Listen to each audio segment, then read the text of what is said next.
പലപ്പോഴും നമ്മുടെ ജീവിതത്തിലൊക്കെ സംഭവിക്കുന്ന പല പ്രശ്നങ്ങളുടെയും കാരണം നാം ചെയ്ത കർമ്മങ്ങളാണ് എന്ന് പറയപ്പെടാറുണ്ട്.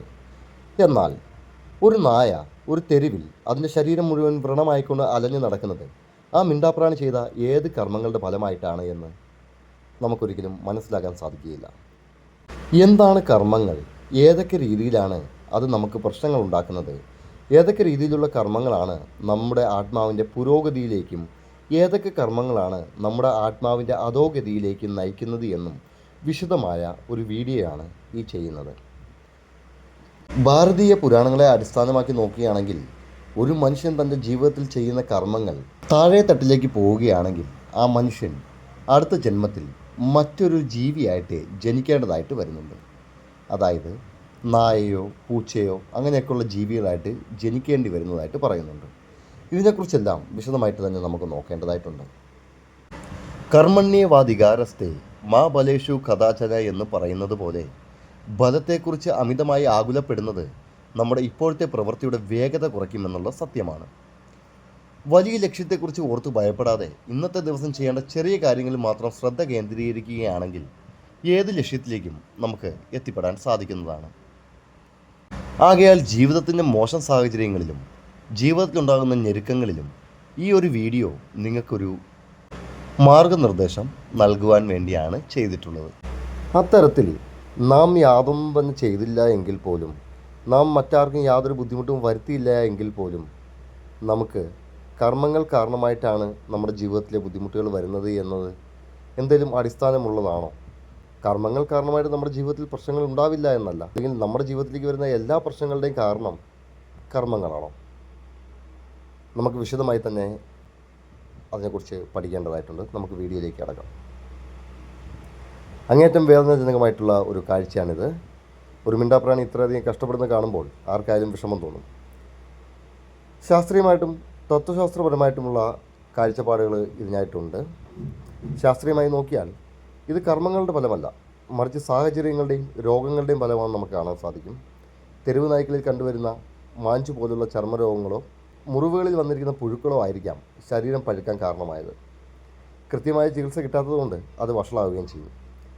മനുഷ്യരെ പോലെ സുരക്ഷിതമല്ലാത്ത സാഹചര്യങ്ങളായതുകൊണ്ട് ഇത്തരം ജീവികൾ പട്ടിണിക്കും രോഗങ്ങൾക്കും ഇരയാകുന്നു. ഇത് പ്രകൃതിയിലെ ഒരു ദുരവസ്ഥയാണ് എന്ന് നമുക്കറിയാം. കർമ്മഫലം എന്ന സങ്കല്പത്തിൽ മൃഗങ്ങളെക്കുറിച്ച് പറയുന്നത് ഇപ്രകാരമാണ്. മൃഗജന്മം. പല ഹൈന്ദവ ബുദ്ധ ദർശനങ്ങൾ പ്രകാരം മൃഗജന്മം എന്നത് മുമ്പ് മനുഷ്യനായിരുന്നപ്പോൾ ചെയ്ത കർമ്മങ്ങളുടെ ഫലം അനുഭവിച്ചു തീർക്കാനുള്ള ഒരു അവസ്ഥയാണ് എന്ന് പറയപ്പെടുന്നുണ്ട്. മൃഗങ്ങൾക്ക് ശരിയും തെറ്റും വേർതിരിച്ചറിയാനുള്ള വിവേചന ബുദ്ധി ഇല്ല എന്നും അതുകൊണ്ട് അവ പുതിയ പാപങ്ങളോ പുണ്യങ്ങളോ ചെയ്യുന്നില്ല.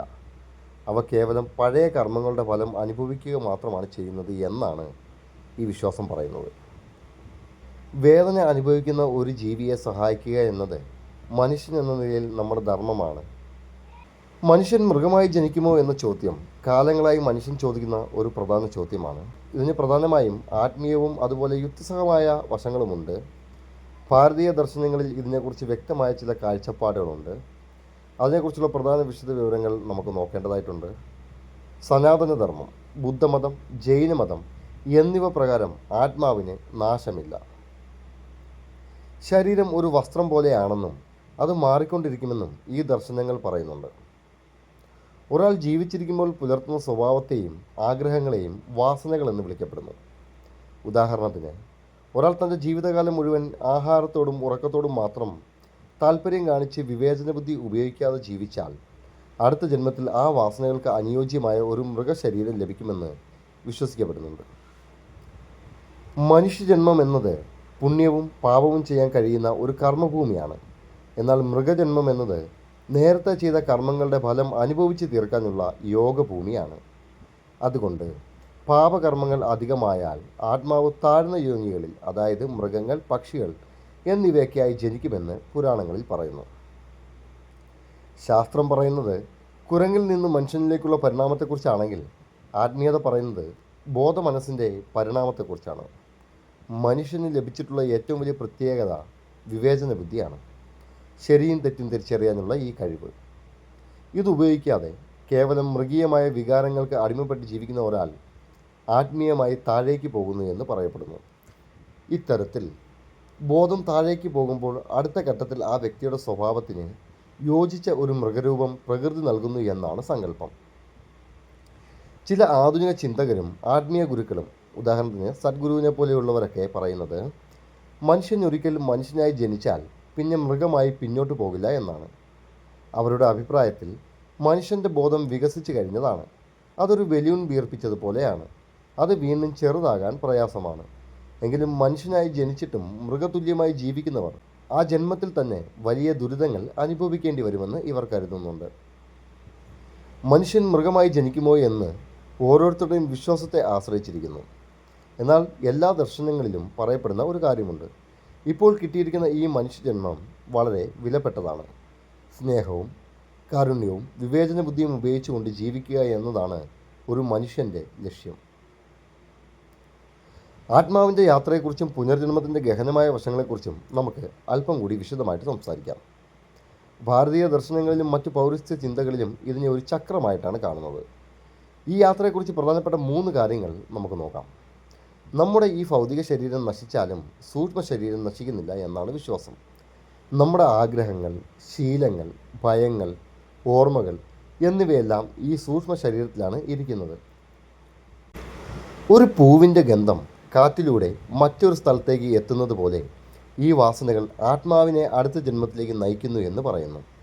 ഉദാഹരണത്തിന്, ഒരാൾക്കൊരു പ്രത്യേക കാര്യത്തോട് അമിതമായ ആസക്തി ഉണ്ടെങ്കിൽ ആ ആഗ്രഹം തീർക്കാൻ സാധിക്കുന്ന ഒരു സാഹചര്യത്തിലേക്കായിരിക്കും അടുത്ത ജനനം സംഭവിക്കുക. കർമ്മത്തെ 3ആയി തിരിച്ചിരിക്കുന്നു. സഞ്ചിത കർമ്മം, മുൻപത്തെ പല ജന്മങ്ങളിലായി നാം സമ്പാദിച്ചു വെച്ചിട്ടുള്ള എല്ലാ കർമ്മങ്ങളുടെയും ആകെത്തുകയാണത്. പ്രാരാബ്ധ കർമ്മം, സഞ്ചിത കർമ്മത്തിൽ നിന്ന് ഈ ജന്മത്തിൽ അനുഭവിച്ച് തീർക്കാൻ നാം എടുത്തു വെച്ചിട്ടുള്ള ഒരു ചെറിയ ഭാഗമാണത്. നമ്മുടെ ജനനം, മാതാപിതാക്കൾ, ആരോഗ്യം എന്നിവ ഇതിനെ ആശ്രയിച്ചിരിക്കും. അഗാമി കർമ്മം, ഈ ജന്മത്തിൽ നാം പുതുതായി ചെയ്യുന്ന കാര്യങ്ങൾ. ഇത് ഭാവി ജന്മങ്ങളെ നിശ്ചയിക്കുന്നു. എന്തിനാണ് ഈ ജനനവും മരണവും ആവർത്തിക്കുന്നത്? ആത്മാവ് അതിൻ്റെ പൂർണ്ണത അഥവാ സത്യം തിരിച്ചറിയുന്നത് വരെ ഈ യാത്ര തുടരുമെന്നാണ് പറയുന്നത്. നദി കടലിൽ ചെന്ന് ചേരുന്നത് പോലെ ആത്മാവ് പരമാത്മാവിൽ ലയിക്കുന്ന അവസ്ഥയെയാണ് മോക്ഷം എന്ന് വിളിക്കുന്നത്. അറിവില്ലായ്മ നീങ്ങുമ്പോൾ കർമ്മങ്ങൾ അവസാനിക്കുകയും ആത്മാവ് ഈ ചക്രത്തിൽ നിന്ന് മുക്തമാവുകയും ചെയ്യുന്നു. നാം ഇന്ന് കാണുന്ന പല പ്രതിഭകളും, ഉദാഹരണത്തിന് ചെറിയ പ്രായത്തിൽ തന്നെ സംഗീതത്തിലോ ശാസ്ത്രത്തിലോ വലിയ കഴിവ് കാണിക്കുന്ന കുട്ടികൾ, അവരുടെ മുൻ ജന്മങ്ങളിലെ പരിശീലനത്തിൻ്റെ ഫലം ഈ ജന്മത്തിലേക്ക് കൊണ്ടുവരുന്നതാണ് എന്ന് പുനർജന്മ സിദ്ധാന്തം വിശ്വസിക്കുന്നവർ പറയാറുണ്ട്. വിധി എന്നത് മുൻകൂട്ടി നിശ്ചയിക്കപ്പെട്ട ഒന്നാണോ അതോ നമ്മൾ സ്വന്തം ഇഷ്ടപ്രകാരം കെട്ടിപ്പടുക്കുന്നതാണോ? നമുക്ക് ഒരു ഉദാഹരണത്തിലൂടെ നോക്കാം. വിധിയെ നമുക്ക് ഒരു ചീട്ടുകളി പോലെ നോക്കാം. കളി തുടങ്ങുമ്പോൾ നമ്മുടെ കയ്യിൽ കിട്ടുന്ന കാർഡുകൾ ഏതാണെന്ന് നമുക്കൊരിക്കലും തീരുമാനിക്കാൻ കഴിയില്ല. അത് വിധിയാണ്, അഥവാ നമ്മുടെ മുൻപത്തെ കർമ്മങ്ങളുടെ ഫലമാണ്. നമ്മൾ എവിടെ ജനിച്ചു, നമ്മുടെ മാതാപിതാക്കൾ ആര്, നമ്മുടെ ശരീരപ്രകൃതി, ആരോഗ്യസ്ഥിതി എന്നിവയെല്ലാം ഒരു പരിധിവരെ വിധിയാണ്, അല്ലെങ്കിൽ പ്രാരാബ്ധ കർമ്മമാണ്. ഇതിൽ നമുക്ക് മാറ്റം വരുത്താൻ കഴിയില്ല. എന്നാൽ കയ്യിൽ കിട്ടിയ ആ കാർഡുകൾ വെച്ച് എങ്ങനെ കളിക്കണമെന്ന് തീരുമാനിക്കുന്നത് നാം ആണ്. ഇതിനെയാണ് സ്വതന്ത്രേച്ഛ അല്ലെങ്കിൽ ഫ്രീ വിൽ എന്ന് പറയുന്നത്. മോശം കാർഡുകൾ കിട്ടിയ ഒരാൾ ബുദ്ധിപൂർവ്വം കളിച്ച് വിജയിക്കാൻ സാധിക്കും. നല്ല കാർഡുകൾ കിട്ടിയ ഒരാൾ അശ്രദ്ധമായി കളിച്ച് പരാജയപ്പെടാൻ സാധ്യതയുണ്ട്. നമ്മുടെ ജീവിതത്തിൽ വരുന്ന സാഹചര്യങ്ങൾ വിധിയാണെങ്കിൽ അതിനോട് നമ്മൾ എങ്ങനെ പ്രതികരിക്കുന്നു എന്നത് നമ്മുടെ സ്വതന്ത്രേച്ഛയാണ്. ഭാരതീയ ദർശനങ്ങൾ പറയുന്നത് വിധി എന്നത് കഴിഞ്ഞ കാലത്തെ സ്വതന്ത്രേച്ഛ ആണെന്നാണ്. അതായത് നമ്മൾ മുമ്പെടുത്ത തീരുമാനങ്ങളുടെ ഫലമാണ് ഇന്നത്തെ നമ്മുടെ വിധി.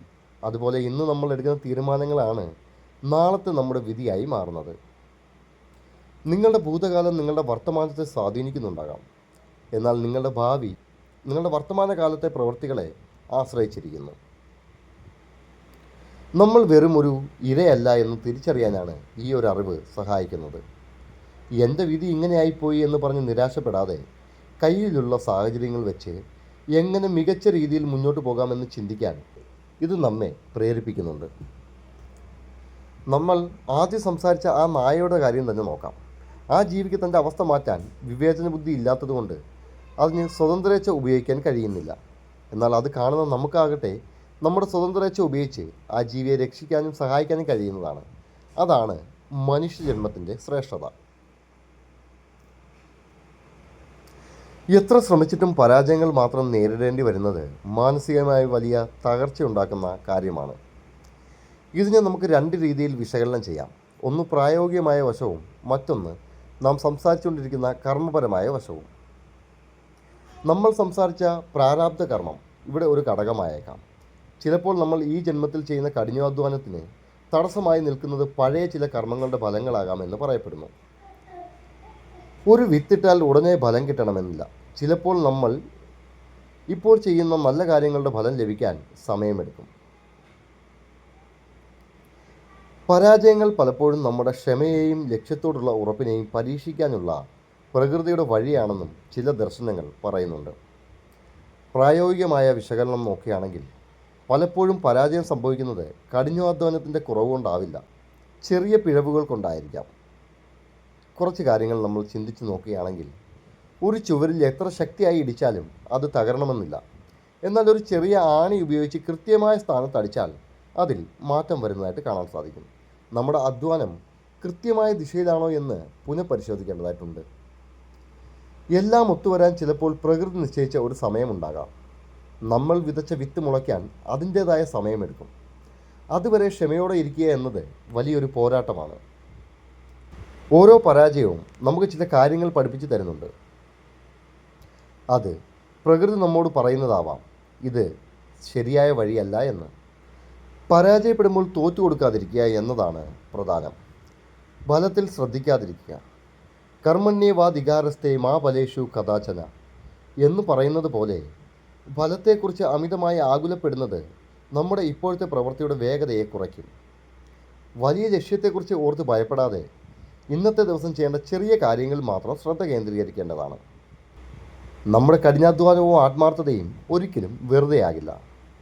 പ്രപഞ്ചത്തിൻ്റെ നിയമമനുസരിച്ച് ഒരിടത്ത് ചെയ്യുന്ന ഊർജം മറ്റൊരിടത്ത് ഫലപ്രദമായി മാറുക തന്നെ ചെയ്യും. നമ്മുടെ വീഡിയോ ഇവിടെ അവസാനിക്കുകയാണ്. വീഡിയോയെക്കുറിച്ചുള്ള നിങ്ങളുടെ അഭിപ്രായങ്ങളും നിർദ്ദേശങ്ങളുമൊക്കെ കമൻറ്റിലൂടെ രേഖപ്പെടുത്തുകയാണെങ്കിൽ ഒരു പക്ഷേ അത് മറ്റൊരു വീഡിയോയ്ക്കുള്ള കാരണമായി മാറിയേക്കാം. വീഡിയോ കണ്ട എല്ലാവർക്കും നന്ദി.